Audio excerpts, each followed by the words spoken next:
Sup you guys, ASD Classified here. So let's just get into it. Let's talk about the 25th anniversary special of Power Rangers.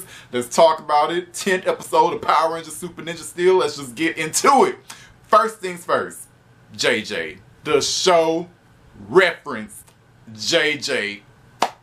I love it. Tommy and Kat's son referenced in the show. I love it. First few minutes of the show, they talking about JJ. I almost screamed. No lie. No lie. I was like, what? JJ. I love it. What I don't love so much is that we didn't see the little bugger. You know, I was hoping to see the boy. We didn't see him. That we heard him talk. Like, he sounds like he's 8 or 9. But we didn't see the little tyke. I'm a little disappointed in that. No lie, you know. I don't even know if he's blonde or brunette. Didn't even see the kid. But whatever. At least they reference him. That's a big deal. At least for me, man. Tommy's son. I love it. But after the show referenced him, it seemed to completely forget about him. Like, seriously, they referenced JJ. Like, Tommy showed up at his house in Reefside, so Tommy still lives in Reefside. And then evil villain showed up to kidnap Tommy, and we never heard of JJ again, even though JJ was in the house. So did the villains kill JJ? Like, seriously, I'm asking, did they kill JJ? Because we didn't. I mean, why would you kidnap Tommy but not do anything about the little boy? Weird. The episode just forgot about him. Just weird. Also, I guess Tommy and Kat are in a relationship. I guess Kat is JJ's mom, because the episode sure as hell didn't show this or tell us this. I mean, seriously, if you had no knowledge about Power Rangers, this is like the first episode you ever saw Power Rangers for some weird reason. And would you ever think that Tommy and Kat were in a relationship? You wouldn't watching this episode, because I mean, hell, Tommy and Kat didn't even look each other's way in this episode. It's just weird. They had no lovey-dovey moments, right? Tommy and Kat were never in the same scene. They never, like, exchanged looks. They didn't hold hands. They didn't do nothing. There was even a scene where, like, Tommy, Wes, Coda, and Gemma saved the other old school Rangers because, you know, evil villain was kidnapping OG Rangers, right? So Tommy, they saved the old Rangers. Kat was a part of the old school Rangers that was kidnapped. And after they saved Kat, Tommy had nothing to say to Kat. He didn't say nothing to her. He didn't say, baby, are you alright? You okay? Did they hurt you? Nothing! Weird. Weird. Even when the episode ended, like, they wouldn't hold hands or hugged up on each other. Nothing! It's like, seriously, Haley and Calvin are hugged up 24/7, but Tommy and Kat can't be? What? Disappointed. So in the beginning of the episode, Wes, Gemma, and Coda reappeared to the Ninja Steel Rangers again, wearing their cloaks and stuff. And then as soon as Wes took off his cloak and he was, you know, revealed that he was morphed into the red Time Force uniform, Brody instantly knew who he was. Like, oh, you're Wes, the red Time Force Ranger.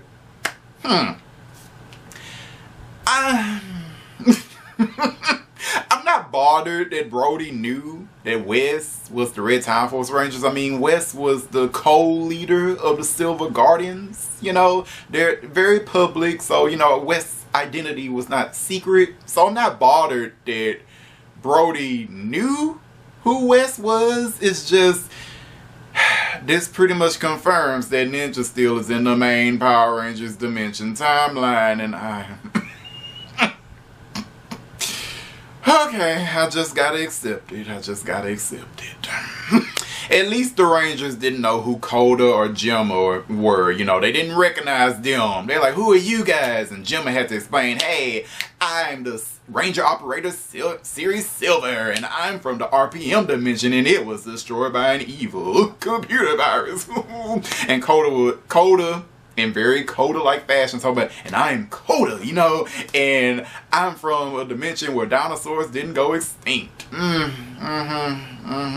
So there was absolutely no explanation as to why Wes, Coda, and Gemma showed up to the Ninja Steel Rangers originally dressed up, like disguising themselves in cloaks.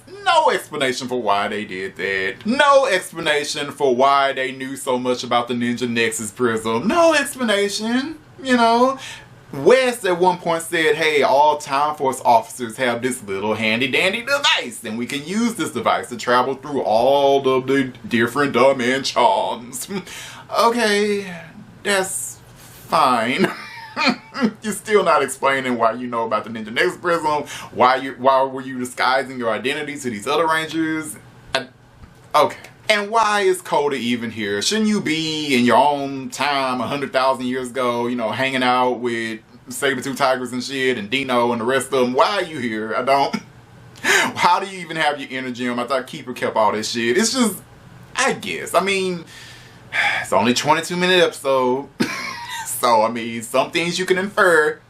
We have seen in Dino Charge that Keeper, like the Christmas episode, Keeper can go back in time and get Kota whenever he wants and give him his powers back. So, you know, I can infer. It's fine. And Gemma. Gemma acted nothing like Gemma did in RPM. She didn't. I wanted to see, like, the crazy, fun, boom time Gemma. That's what I wanted in this episode. It's time to go boom time on Lord Draven. We didn't get there. Instead, we got well-adjusted Gemma, and it was a little weird. A little weird for me to see a well-adjusted Gemma. I mean, it's been years since they defeated Vengex, so Gemma could have got the therapy she needed to be a little more sane, and you know, that's possible. It's just, that's not the version of Gemma I wanted. I wanted crazy boom time Gemmas, but oh well. Doesn't bother me that much. So Wesley, Gemma, and Kota, they go to the Ninja Steel Rangers because they need their help, you guys. They need their help in stopping this evil villain named Lord Draven. Because Lord Draven is kidnapping different Rangers throughout the different dimensions to fulfill his nefarious schemes. West also acts like Lord Draven is some Power Ranger villain that all the old Rangers have been dealing with for like years. Like, at one point, TJ, he had a line in the episode like, Lord Draven, I thought I'd never hear that name again. I'm like, who the hell is this guy? We have never heard of Lord Draven. Who is this? You acting like he's somebody like Divatox or Rita or something. Who is this? So what is Lord Draven's nefarious scheme? Well, he's kidnapping all these Rangers. He's draining their powers, and he's putting their power into his evil robot army. He has a whole bunch of robot doppelganger Rangers, and he's going to use them to conquer all the different dimensions. This really sounds like the poor man's Shadow Grid, but okay.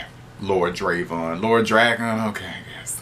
So Tommy was kidnapped in the beginning of the episode, but he escaped because he's Tommy. He's a fucking badass. He's the god of Power Rangers. So of course he escaped. Can't hold him down. So he escaped. Then he teamed up with, you know, the Ninja Rangers and, you know, West, Gemma, and Kota. And then everybody went to go save the other OG Rangers. So they saved Kat, they saved Rocky, they saved TJ, they saved Antonio, they saved, who the hell else was there? Gia, the Trent. Did I get everybody? After that, Tommy had a solo fight with a robo doppelganger of himself, and I died laughing. I died laughing. JDF and the hammy acting that he did as the evil robot doppelganger. Oh my god. Hilarious. Hilarious. I laughed. And then they had a pretty good fight, and Tommy pulled out the Master Morpher. So the Master Morpher is the morpher that Dr. Oliver has now, and he can use this morpher to turn into all the Ranger powers that he's had in the past. He used it to use his Zeo powers. Zeo, stronger than before. So he used them Zeo powers. Then he used the White Ranger powers, which you know the White Ranger powers is my favorite, baby. I love them. So he used that to pull out Star Boy. He was getting it. And then he finished the robot with, of course, Mighty Morphin Green Ranger powers. Awesome, awesome, awesome. Glad the episode found time to do that in those 22 minutes. Love it. Would I have loved him to turn into the Turbo powers? Yeah, but he didn't. Because he seemed like he turned into every one of his powers except for Turbo, I think. Yeah, because he definitely did the Black Ranger powers. Even used his invisibility powers. Awesome. So all the Rangers, old and new, team up together to go up against Lord Draven and his army of evil robot Ranger knockoffs, right? So, you know, the Rangers, they morph and all that. cool explosions. Cat uses her turbo powers. Rocket decides to use his Mighty Morphin Red powers. TJ uses Blue and Space Ranger powers, you know. So they all get into the fight. They defeat Lord Draven. They defeat Lord Draven and his robot army insultingly easily. Like, seriously, that was a very easy fight for them. But, again, 22 minutes. 22 minutes. The action really wasn't anything to write home about for me, but whatever, you know. Lord Draven, after his army is destroyed, he grows giant size. The Ninja Steel Rangers do not call on the army of Zords that they have, because of course they don't. And then Tommy has to save the day by using his Falcon Zord. He calls on the Falcon Zord. I love it. Calls on the Falcon Zord. And then he used one of Lord Draven's weapons against him. Like, he had this arrow. There's a whole plot with arrows. Whatever. The Falcon Zord took Lord Draven's arrow and threw it back at him and killed him.